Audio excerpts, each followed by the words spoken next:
ईशमीशान निर्वाणरूपम् विभुं व्यापकं ब्रह्मवेदस्वरूपम्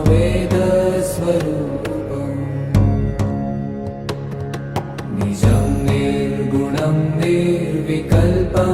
निरीहम्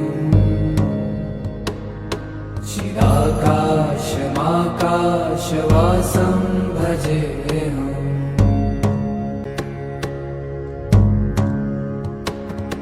कलातीत कल्याण कल्पान्तकारी सदा सज्जनानन्ददाता पुरारी चिदानन्द सन्दोह मोहापहारी प्रसीद प्रसीद प्रभो मन्मथा